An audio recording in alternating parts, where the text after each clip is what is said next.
EV customers అందరికీ ఒక శుభవార్త అండి. తాజాగా సెంట్రల్ గవర్నమెంట్ పీఎం ఈ డ్రైవ్ మొబిలిటీ స్కీమ్ ని మరొకసారి ఎక్స్టెండ్ చేయడం జరిగింది. 2026 సంవత్సరంతో ముగియబోతున్న ఈ స్కీమ్ ని కాస్త ఇప్పుడు 2028 సంవత్సరం వరకు కూడా ఎక్స్టెండ్ చేశారు. మరి ఈ స్కీమ్ ని ఎక్స్టెండ్ చేయడం ద్వారా ఏ కస్టమర్స్ కి అడ్వాంటేజెస్ ఉన్నాయి, అంటే కొత్తగా సెంట్రల్ గవర్నమెంట్ ఏ కేటగిరీస్ కి ఈ సబ్సిడీస్ అందజేస్తున్నాయి, పూర్తి సమాచారాన్ని ఈ రోజు మన ఈవీ కుర్రాడు ఛానల్ తెలుసుకుందాం. నమస్తే, నేను మీ కృష్ణ చైతన్య మండేలో మీ ఈవీ కుర్రాడు. మీరు ఒక ఎలక్ట్రిక్ స్కూటర్ లేదా ఎలక్ట్రిక్ బైక్ లేదా ఎలక్ట్రిక్ సైకిల్ కొందాం అనుకుంటున్నారా? కానీ మంచి వెహికల్ ఏంటో తెలియక కన్ఫ్యూజ్ అవుతున్నారా? అయితే కేవలం 199 రూపాయలకే మన ఈవీ కుర్రాడు కోర్సులో జాయిన్ అవ్వండి. ఒక బెస్ట్ ఈవీ కొనుక్కోవడానికి కావాల్సిన నాలెడ్జ్ ని మీరే పొందండి. సో మనకి PM E drive mobility scheme సంబంధించిన సమ్మరీ చూసుకున్నట్లయితే PM E drive mobility scheme ని 2 సంవత్సరాల పాటు ఎక్స్టెండ్ చేశారనమాట. వాస్తవానికి మార్చ్ 31, 2026 సంవత్సరం కల్లా ఈ స్కీమ్ అనేది ముగియాలి. బట్ ఇప్పుడు దాన్ని మార్చ్ 31, 2028 సంవత్సరం వరకు ఎక్స్టెండ్ అయితే చేశారు. అయితే ఇక్కడ మీరు గమనించాల్సిన విషయం ఏంటంటే, ఇప్పుడు ఎక్స్టెండ్ చేసినంత మాత్రాన 2028 సంవత్సరం మార్చి 31వ తారీఖు వరకు కూడా electric 2 wheeler, electric 3 wheeler categories సంబంధించిన సబ్సిడీస్ అయితే ఉండవన్నమాట. ఈ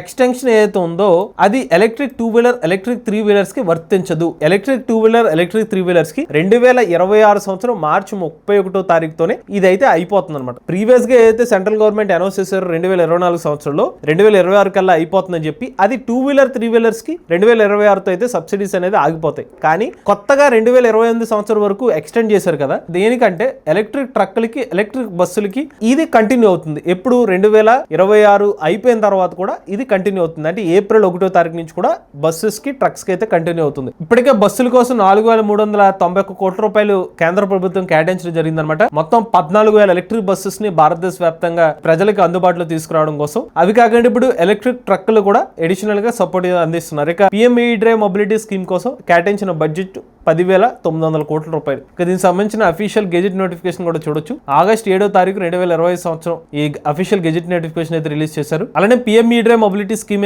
తో కేవలం ఎలక్ట్రిక్ 2 వీలర్స్, ఎలక్ట్రిక్ 3 వీలర్స్, అలానే ఇతర వెహికల్ కి సబ్సిడీస్ ఇవ్వడమే కాకుండా ఛార్జింగ్ ఇన్ఫ్రాస్ట్రక్చర్ కూడా డెవలప్ చేయాలనే ఉద్దేశంతో దీన్ని అయితే తీసుకొచ్చారు. ఇనిషియల్ గా 2024 సంవత్సరంలో ఈఎంపిఎస్ స్కీమ్ కింద అయితే దాని పేరు పెట్టారు. దాని తర్వాత PM E drive mobility scheme కింద దాని పేరు అయితే మార్చడం జరిగింది. అలానే ఒకసారి మీకు ఒక ఇంపార్టెంట్ విషయం చెప్పాలండి. నేను వీళ్ళ అఫీషియల్ వెబ్సైట్ ఓపెన్ చేసిన తర్వాత 2,500 రూపాయలు పర్ కిలోవాట్ అవర్ అనేది ఎలక్ట్రిక్ 2 వీలర్ కి, ఎలక్ట్రిక్ 3 వీలర్ కి సబ్సిడీ వస్తుంది ఏప్రిల్ 1, 2025 సంవత్సరం నుంచి అని చెప్పారు. వాస్తవానికి నేను కొన్ని వెబ్సైట్స్ చూస్తే ఈ రోజుకి కూడా ఎలక్ట్రిక్ 2 వీలర్ కి 5,000 రూపాయల సబ్సిడీ అయితే వస్తుంది. ప్రీవియస్ గా చెప్పడం సెంట్రల్ గవర్నమెంట్ 2024 సంవత్సరంలో కొంత సబ్సిడీ అమౌంట్ ఇస్తే 2025 సంవత్సరంలో ఆ సబ్సిడీని తగ్గిస్తాము, 2026 కల్లా కంప్లీట్ గా ఇంకా ఆగిపోతుంది అన్నట్టుగా ఇన్ఫర్మేషన్ ఇచ్చారు. సో అందులో భాగంగానే మొన్నటి వరకు ఎలక్ట్రిక్ 2 వీలర్ మీద కిలోవాట్ అవర్ కి మాక్సిమం 5,000 రూపాయలు సబ్సిడీ ఇచ్చేవారు. ఏదైతే సబ్సిడీ రూల్స్ ప్రకారం అయితే స్కీమ్ సంబంధించిన డాక్యుమెంట్ ప్రకారం ఏప్రిల్ 1, 2026 నుంచి 5,000 కాస్త 2,500 రూపాయలు తగ్గించాలి. కానీ ఉదాహరణకి ఇతర సంబంధించిన వెబ్సైట్ చూడండి, PM E drive mobility scheme subsidy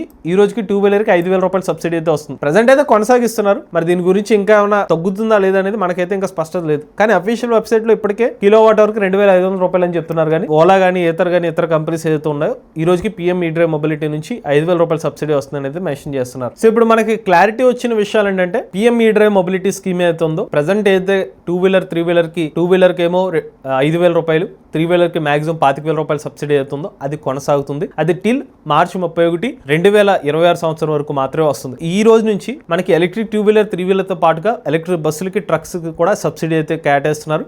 అది మార్చి 31, 2028 సంవత్సరం వరకు అయితే ఉంటుంది. ఇంకొక విషయం, 10,900 కోట్ల రూపాయలు అయితే కేటాయించారు. ఇన్ కేస్ 2027 సంవత్సరంలోనే ఈ డబ్బులు అంతా అయిపోయింది అనుకోండి, అప్పటితోనే ఈ స్కీమ్ అనేది ఆగిపోతుంది అనమాట. అంతేగాని దాని తర్వాత మళ్ళీ డబ్బులు కేటాయించి దాన్ని అయితే ఎక్స్టెన్షన్ అయితే చేయరని చెప్పి క్లియర్ గా ఇక్కడ పాయింట్ కూడా మెన్షన్ చేశారు. ఆ స్కీమ్ లోని అమౌంట్ అయిపోతే will be closed and no further claims will be entertain అని క్లియర్ గా మెన్షన్ అయితే చేశారు. ఇప్పటికే అలానే సెంట్రల్ గవర్నమెంట్ ఈ ట్రక్ పోర్టల్ అని సెపరేట్ గా ట్రక్స్ కోసం పోర్టల్ అయితే తీసుకొచ్చింది. సో ట్రక్స్ కి చూసుకున్నట్లయితే కిలోవాట్ అవర్ కి 5,000 రూపాయలు చొప్పున సబ్సిడీ అయితే ఇస్తున్నారు. మ్యాక్సిమం వచ్చి గ్రాస్ వెహికల్ వెయిట్ ని దృష్టిలో పెట్టుకుని అయితే ఇస్తారన్నమాట. 10% of the vehicle up to 1,25,00,000 రూపాయల వరకు దాన్ని క్యాలిక్యులేట్ అయితే చేస్తామని చెప్తున్నారు. అలానే పిఎం ఈ డ్రైవ్ మొబిలిటీ సంబంధించిన వెహికల్స్ ఏదైతే ఆంపియర్ కానివ్వండి, Bajaj, Ather, BGauss, Kinetic, Euler Motors, Terra Motors, Ola electric, Ather, Revolt, Simple Energy, Mahindra, Hero, Terra Motors ఇలాగైతే కంపెనీస్ ఉన్నాయో ఇవన్నీ కూడా అక్కడ లిస్ట్ చేశారు వీళ్ళ వెబ్సైట్ లో.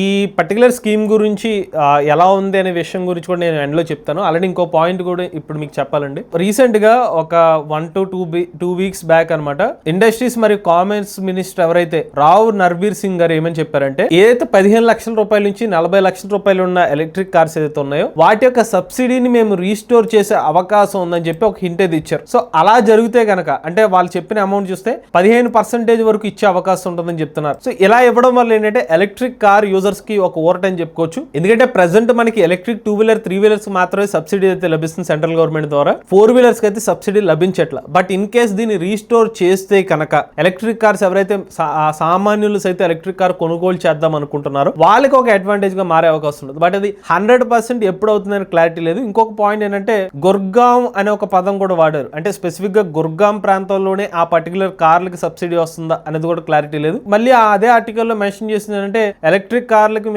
త్వరలోనే సబ్సిడీ రీస్టోర్ అవ్వచ్చు అనే పాయింట్ మాత్రం ఉంది. స్పెసిఫిక్ గా ఒక ప్రాంతాన్ని కూడా హైలైట్ చేయలేదు. ఏంటంటే కేంద్ర మంత్రులు ఎవరైతే మాట్లాడతారో ఒక పర్టికులర్ ప్రాంతాన్ని దృష్టిలో పెట్టుకుని మాట్లాడకూడదు, అందరినీ దృష్టిలో పెట్టుకుని మాట్లాడతారు. కాబట్టి ఇండియా మొత్తం ఇది వచ్చే అవకాశం ఉంది. ఒకవేళ అలా జరిగితే మాత్రం ఎలక్ట్రిక్ కార్ కస్టమర్స్ కి ఒక అడ్వాంటేజ్ ఉంటుంది. ఎందుకంటే ఇప్పుడు వాళ్ళు ఛార్జింగ్ ఇన్ఫ్రాస్ట్రక్చర్ అయితే బిల్డ్ చేస్తున్నారు, మేజర్ గా యూటిలైజ్ చేసుకునేది electric car users. Electric car సంబంధించిన కస్టమర్స్ ఎవరైతే ఉన్నారో ఎక్కువగా ఫాస్ట్ ఛార్జింగ్ లాంటిది యూజ్ చేసుకుంటూ ఉంటారు. ఇప్పుడు ఈవెన్ గవర్నమెంట్ ఇన్స్టాల్ చేస్తా ఉన్న ఛార్జింగ్ స్టేషన్స్ లో మెజారిటీ పర్సెంటేజ్ అన్ని CCS టైప్ కనెక్టర్ ఛార్జర్స్ అన్నారు. ఇవన్నీ కూడా ఎలక్ట్రిక్ కార్ యూజర్స్ కాబట్టి ఆ కార్ యూజర్స్ అడాప్షన్ చేసుకోవాలంటే ఇలాగ మరి ఎలక్ట్రిక్ కార్స్ కూడా సబ్సిడీ ఇస్తే బాగుంటుంది అనమాట. ఇక చివరగా మరి PM E-Drive mobility scheme extension చేయడంపై మా అభిప్రాయం ఏంటంటే మంచి నిర్ణయం అని చెప్పుకోవచ్చు. అంటే యాక్చువల్ గా మేము ఊహించలేదు అనమాట. ఎందుకంటే గవర్నమెంట్ ఆల్రెడీ ఒక క్లారిటీ అయితే ఉంది, ప్రతి సంవత్సరం ఇంకా పెంచడం కాదు, ఒక పర్టికులర్ స్టేజ్ వచ్చిన తర్వాత దాన్ని ఇంకా లిమిట్ చేయాలి, ఇవ్వాల్సిన సబ్సిడీస్ అయితే ఇవ్వడం జరిగింది. జనాల్లో కూడా అవగాహన వచ్చింది. ఎందుకంటే ప్రతి నెల కూడా ఎలక్ట్రిక్ వాహనాల యొక్క అమ్మకాలు పెరుగుతుంది, ఈవీ మార్కెట్ కూడా మన భారతదేశంలో బాగానే పెరగడం జరిగింది. కాబట్టి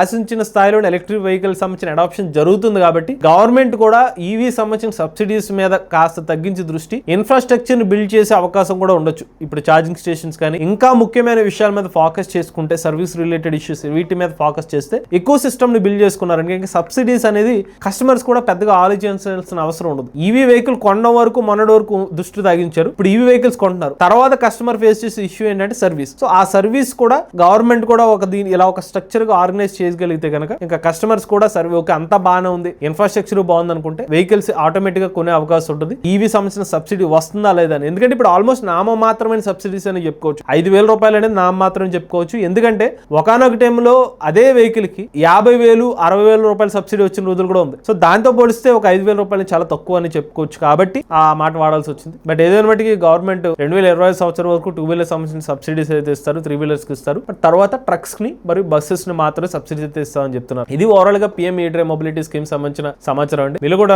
ఎలక్ట్రిక్ వెహికల్ ఉపయోగిస్తే మీ ఓనర్షిప్ మాతే శరీరాధులు అయితే స్క్రీన్ పై వచ్చే నెంబర్ వాట్సాప్ చేయండి, లేదా డిస్క్రిప్షన్ ఫామ్ ని ఫిల్ చేయండి. ఈ వీడియో కానీ మీరు నచ్చితే ఈవీ కుర్రాడి ఛానల్ సబ్స్క్రైబ్ చేసుకోండి. లేటెస్ట్ అప్డేట్స్ కోసం ఈవీ కుర్రాడి ఛానల్, ఆటోమొబైల్ కోసం MVS ఆడో తెలుగు ఛానల్, ఏ గన్ కోసం ఏ తెలుగు ఛానల్ సబ్స్క్రైబ్ చేసుకోండి. Charge nature drive future.